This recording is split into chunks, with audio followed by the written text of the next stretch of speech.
함께 말씀 나누겠습니다. 우리 교회는 사도행전적 교회를 이루어가는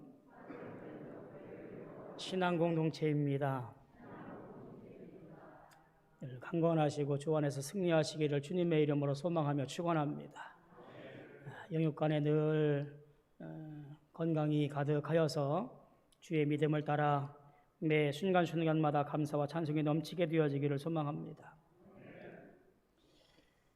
예수를 믿는다고 하는 것, 예수를 믿는다고 하는 것이 우리가 고백하기는 예수님의 전 생애를 다 믿는다라고 고백하는 것을 전제로 합니다. 예수를 믿는다고 하는 것이 어떤 예수님의 생애 중 일부분만을 믿고 고백하는 것은 큰 오류와 또 부정확한 것을 얘기할 수가 있습니다. 예를 들면 예수님의 생애 중에 십자가의 죽음, 보혈의 피가 가장 중요한 것이니 나는 예수님의 십자가 외에는 어떤 것도 믿을 수가 없어. 또 어떤 이는 무슨 말이야, 가장 영광의 순간은 부활이지. 예수님에게 있어서 가장 중요한 것은 죽음의 권세를 일으키고 이기고 살아나신 부활을 믿는 것이 진짜 신앙이야?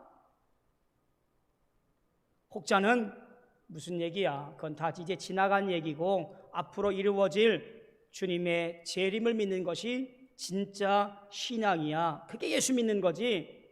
라고 생각하는 이들도 있습니다. 이와 같이 예수님의 어떤 한 부분만을 믿고 따라가는 것은 분명하게 문제가 생길 수 있고요, 건강치 못한 믿음을 드러낼 때가 있습니다.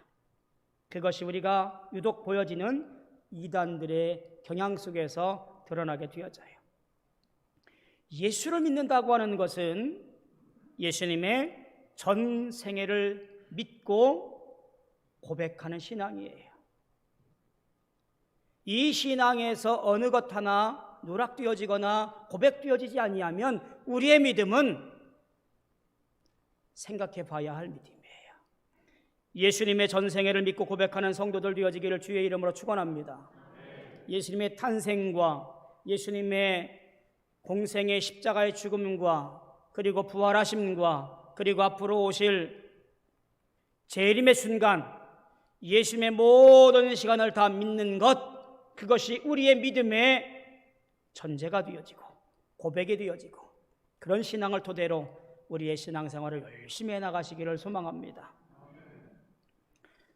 안타깝게도 점점점 세대가 갈수록 그러지 못해요.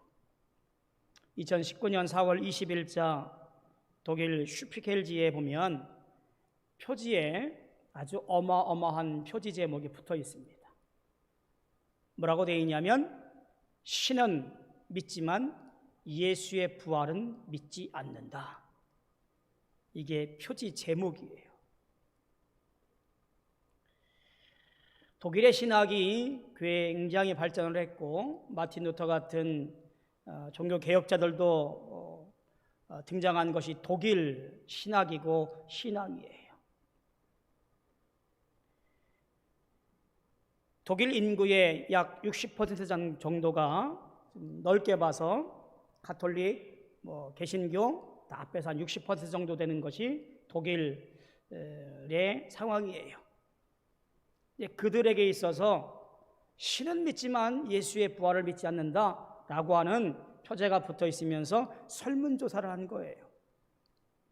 2015년도, 2019년도 두 번에 걸쳐서 설문조사를 합니다. 그리고 그 설문조사를 하는 가장 첫머리에 이렇게 기록되어 있습니다. 하늘은 비어있다. 구원받은 자가 없다는 얘기죠. 십자가의 죽으심과 부활과 영원한 삶은 기독교의 중심입니다. 그러나 독일에 있는 수백만의 가톨릭과 개신교인들은 더 이상 그것을 믿지 않습니다. 심지어 교회의 활동적인 구성원들조차도 기독교 교리대로 행동하는 것을 어려워합니다. 무슨 말인가요? 독일 내 카톨릭 혹은 개신교를 포함한 모든 기독교인들의 신앙을 갖지 않는 사람들을 상대로 설문조사한 결과 그들은 신의 존재에 대해서는 믿지만 어쩌면 예수에 대한 믿음의 핵심인 부활, 이것은 믿지 못하겠다라고 하는 거예요. 2015년도와 비교하면 예수를 믿는 신앙인의 고백이 약 11% 정도 하락되어지고요. 그리고 그들 중에서 첫 번째 질문, 신의 존재를 믿느냐라고 물어보았을 때 그들은 이렇게 답변합니다.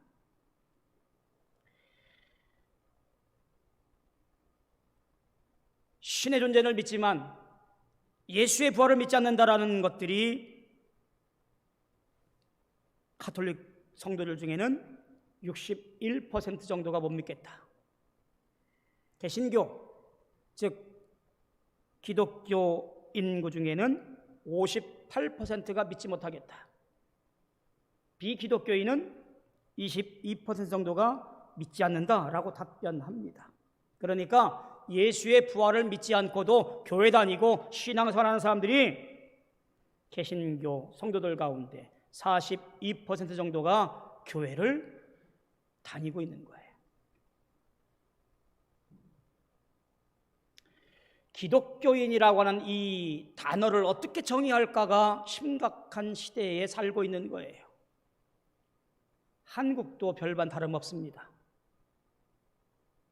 모태신앙이어도 교회 다녀도 직분 있어도 예수는 믿지만 부활을 믿지 못하고 죽으심을 믿지 못하고 승천을 믿지 못하고 재림을 믿지 못하는 경우가 점점점 늘어나고 있는 추세, 그것이 오늘날 한국 교회의 동일한 현상이에요. 2015년도 통계에 의하면 신앙 없는 무교 인구가 54%를 넘어섰어요. 2015년도를 기점으로 50% 이상이 신앙 없이 무교로 한국 교회, 한국 사회의 구성원이 되었어요.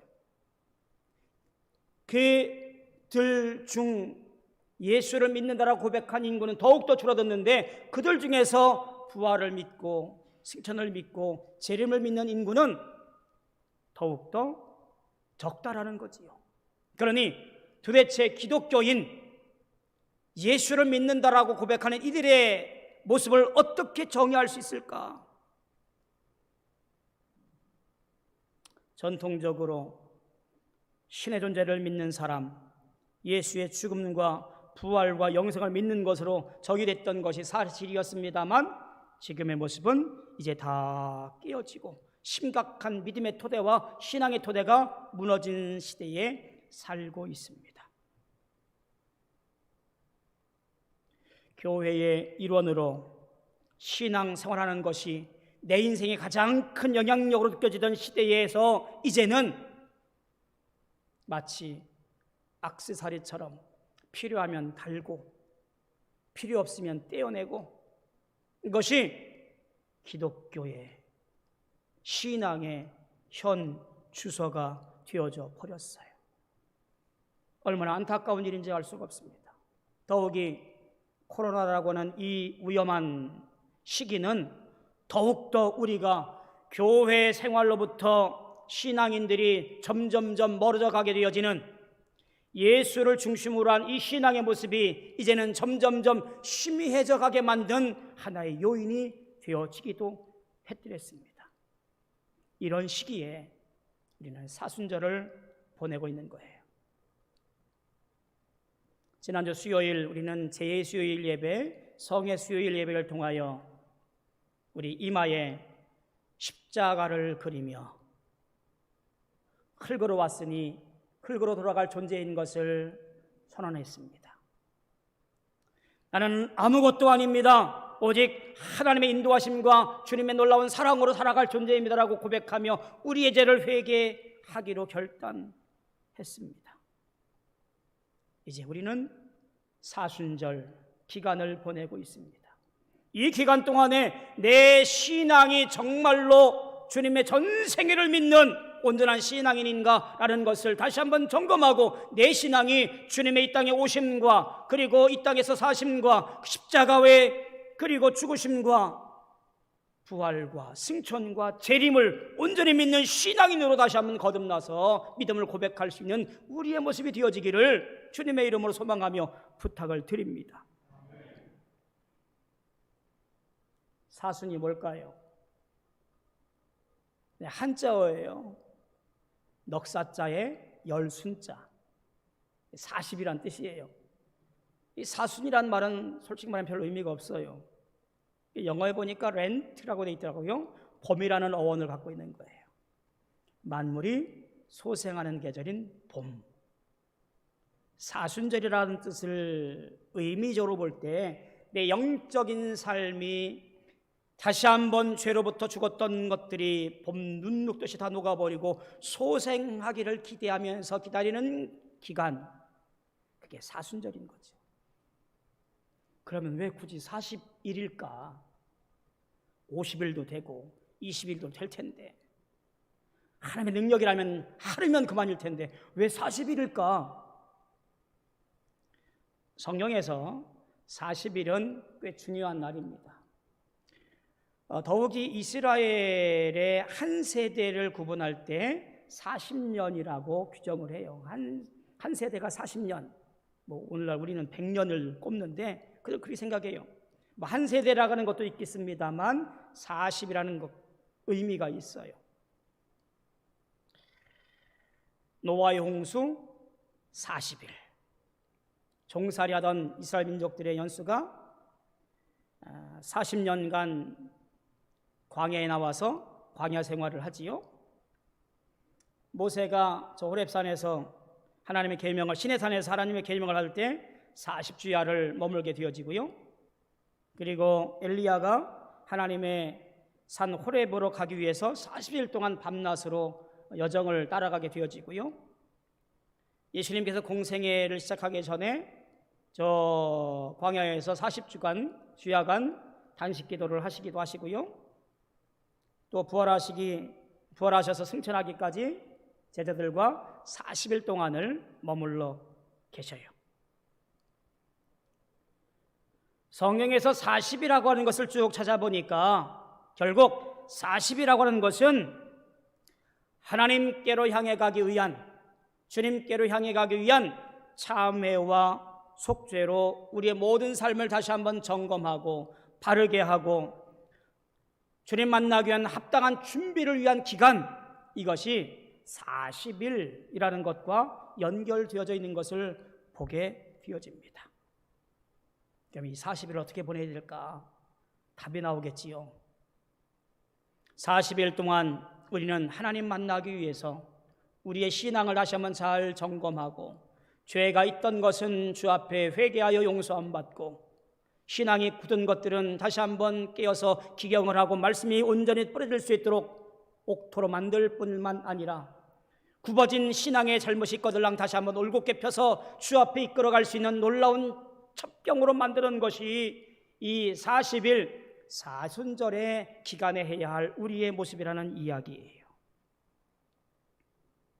오늘은 이런 밑바탕 위에 베드로 전서를 보고 있습니다.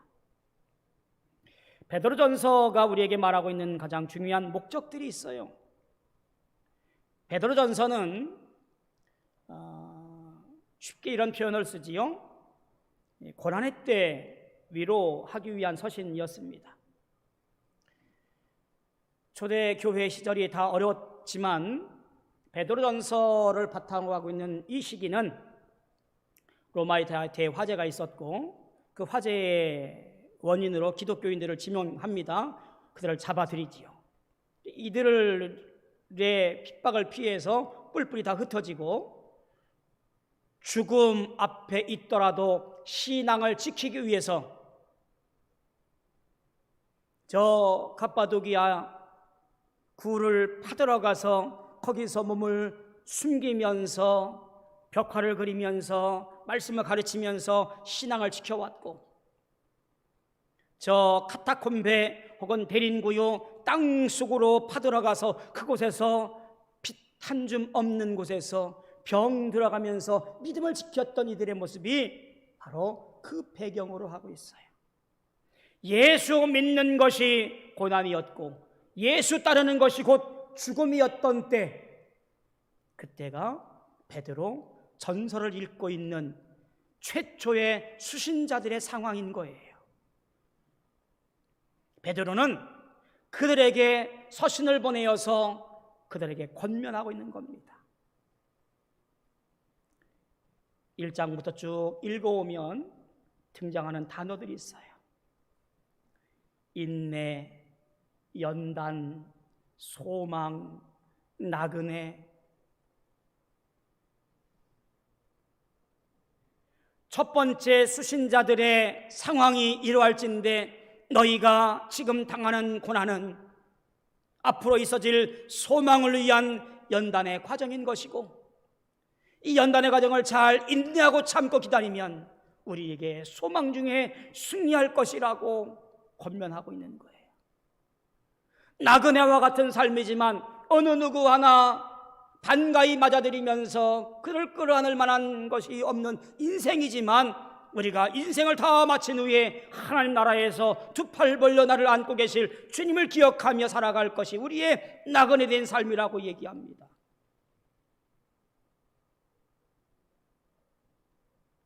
베드로전서는 여기에서 더 한 발자국 나아가서 우리가 그렇게 살아가야 한 삶의 모습의 윤리적인 것들을 첨가하게 되어져요.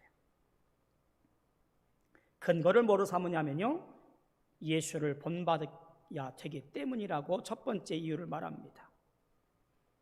예수의 삶이 우리의 모범이라는 이야기예요.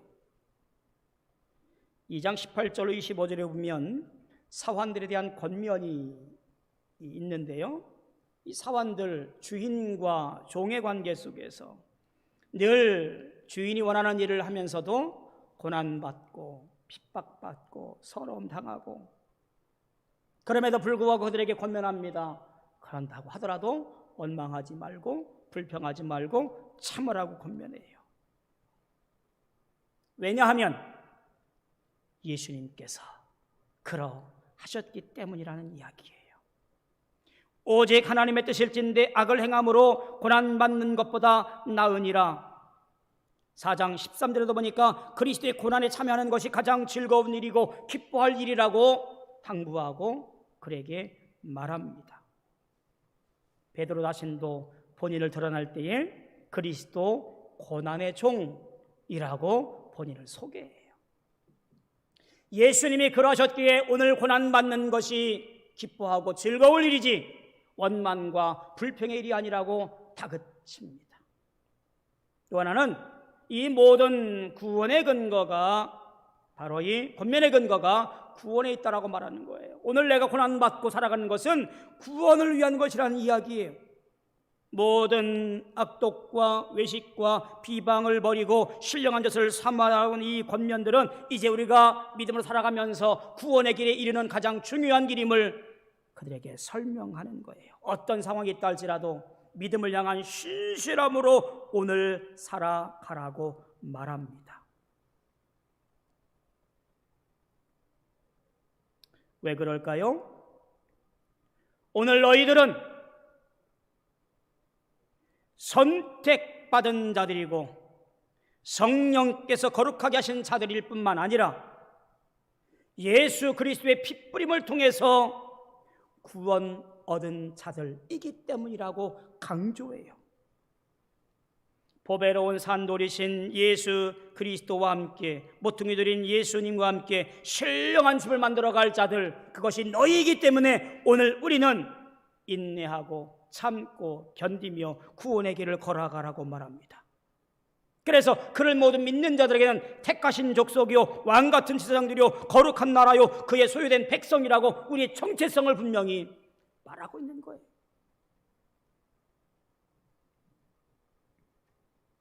따라서 세 번째 이렇게 말을 하는 거예요.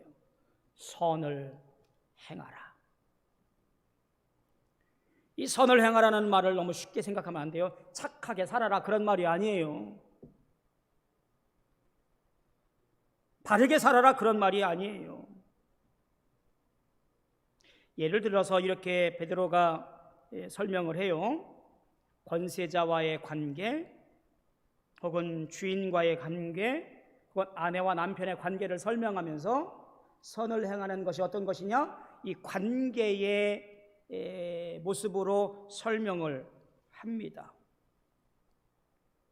내가 오늘 선을 행하는 것은 나를 위한 어떤 이득이 아니라 이 일을 나눌 상대가 어떻게 생각하는지, 그에게 기쁨인지 즐거움인지를 고민하면서 행할 것이 선을 행하는 것이라고 말합니다. 이것이 하나님의 뜻이고 하나님 앞에서 아름다운 일들을 행하는 것이라고들 말하는 거예요. 자, 그러면 도대체 예수를 본받고 모든 것에 근원이 구원에 있고 선을 행하는 것, 그래 다 좋아. 그러면 예수 믿는다고 다 구원받고, 예수 믿는다고 다 고통받고, 예수 믿는다고 다 어려움당하고, 예수 믿는다는 이유만으로 내가 손해봐야 돼? 도대체 뭐 때문에? 예수 믿는 게 무슨 잘못이라고, 예수 믿는 게 무슨 죄라고, 예수 믿는 것 때문에 내가 이렇게 목숨까지 내어놓으며 살아가야 돼? 이런 질문들이 있겠지요. 오늘 그것에 대한 답을 보는 거예요. 3장 18절 중간쯤 보면 이렇습니다. 이는 우리를 하나님 앞으로 인도하려 하심이라. 할렐루야. 오늘 내가 받고 있는 고난과 어려움과 고통과 수고로움은 사랑하는 자여, 내가 너를 내 앞으로 인도하려 함이라. 인내하고 참고 소망 중에 살아갈 가장 중요한 이유는 내가 너를 내 앞으로 인도하기 위하여 오늘 너를 보고 있노라고 말씀하고 있는 거예요. 코로나 때문에 예배드리는 것이 수월찮네요. 교회 나와서 성도 간의 교제가 어려워요. 그것을 넘어서서 이제는 예수 믿는 사람들을 많은 곳에서 욕하고 흉보고 손가락질해요. 예수 믿는 사람들도 어디 가서 나 예수 믿어요라고 말하기가 껄끄러운 시대가 되어졌어요. 모든 바이러스의 근원이 기독교인인 것처럼, 교회인 것처럼 그렇게 몰아가는 것 또한 불편해요. 그럼에도 우리는 인내하며 참고 소망하며 살아가야 돼요. 그리고 그 속에서 예수 믿는 자의 본을 보이며 선을 행해야 돼요. 왜?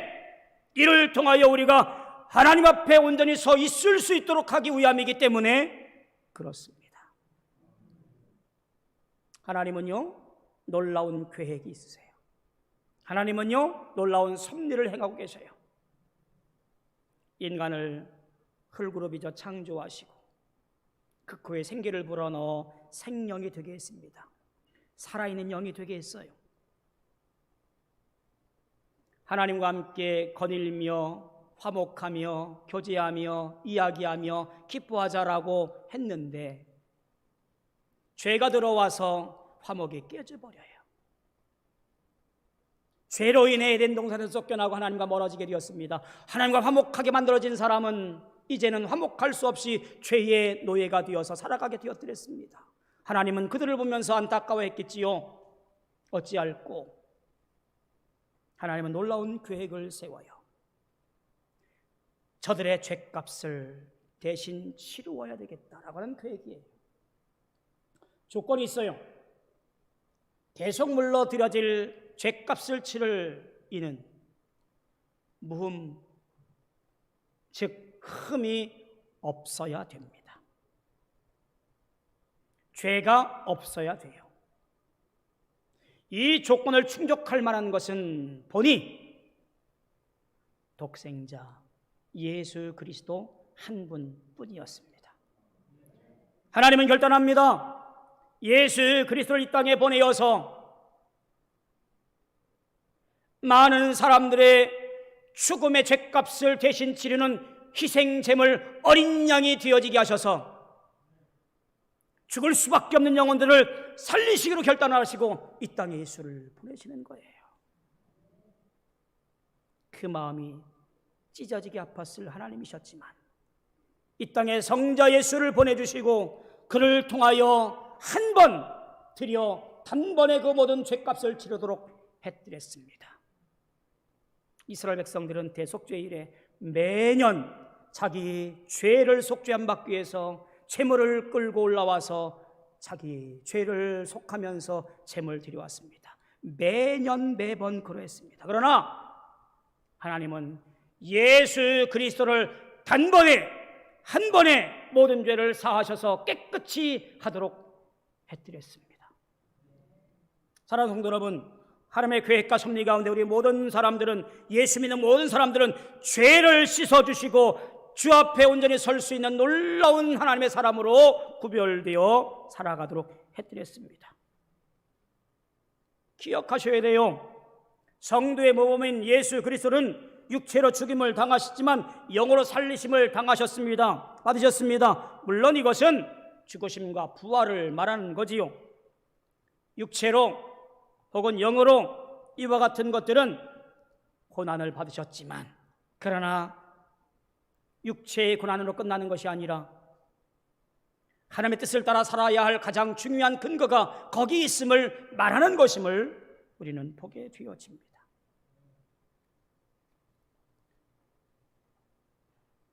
오늘 내 삶이 구원과 연결되어 있습니다. 오늘 내 믿음의 길이 십자가의 길과 연결되어 있습니다. 예수를 믿는다고 하는 것은 결국 어떠한 상황이 있다 할지라도 주님 안에 살아가야 할 가장 중요한 근거가 거기 있다라는 이야기예요. 구원의 길은요, 구원의 문은요, 좁아요. 오늘 본문 말씀에도 그럽니다. 20절에 보니까 복종하지 아니하던 자들 몇 명뿐이니 겨우 8명이라. 노아의 방주에 오른 자들, 구원의 방주에 오른 자들이 겨우 8명이라고 하는 것은 무슨 의미냐면 구원받을 만한 대상이 많지 않다라는 거예요. 힘들다라는 이야기예요. 주님은 오래 참고 또 참습니다. 방주가 준비할 동안 어느 이들은, 혹자들은 120년, 100년, 70년 가늠할 수 없지만 방주를 만드는 기간 동안 주님은 오래 참고 기다리셔서 구원받을 만한 백성들을 기다리시고 또 기다렸어요. 그럼에도 불구하고 겨우 8명뿐이었다라고 성경은 말합니다.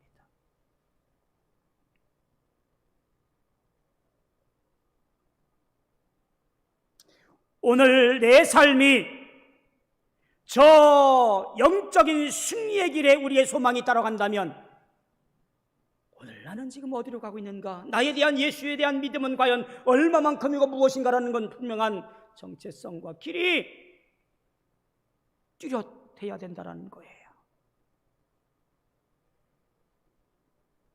사랑하는 성도 여러분, 사순절 어떻게 보내고 있습니까? 나를 위해 이 땅에 오신 예수님을 맞이하기 위해서 과연 나는 무엇을 하고 있습니까? 내 수고와 애씀과 혹은 고난 때문에 불평과 불만을 우리 앞에 내어놓으며 주님을 원망하며 살고 있지는 않습니까? 바라기는 오히려 주님의 고난에 참여함으로 구원의 길을 걷고 있음을 감사하며 찬송에 넘치는 우리 모두 되어지기를 소망합니다. 예수 그리스도가 내 중심이 없으면 우리의 아무리 큰 선행도, 우리의 찬양도, 우리 예배도, 우리 봉사도 다 허망한 것이 되어져 버려요.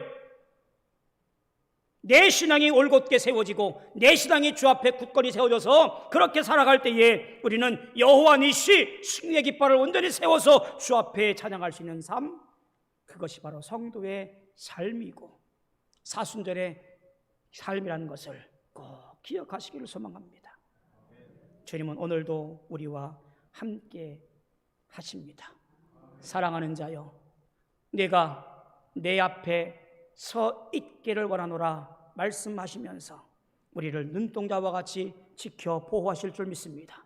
이 사실을 꼭 기억하고 이 사순절에 더욱더 견고하게 믿음을 이어나가시는 우리 모두 되어지기를 주님의 이름으로 소망하며 축원합니다. 기도하겠습니다. 고마우신 아버지 하나님, 은혜를 감사합니다. 고난의 때에 살고 있지만 우리가 이 고난의 때를 이겨내고 믿음을 지켜 온전히 주 앞에 영광 돌리시는 삶을 살아가도록 은총을 나리워 주옵소서.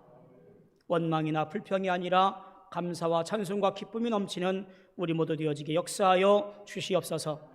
예수님의 이름으로 간절히 기도하옵나이다. 아멘.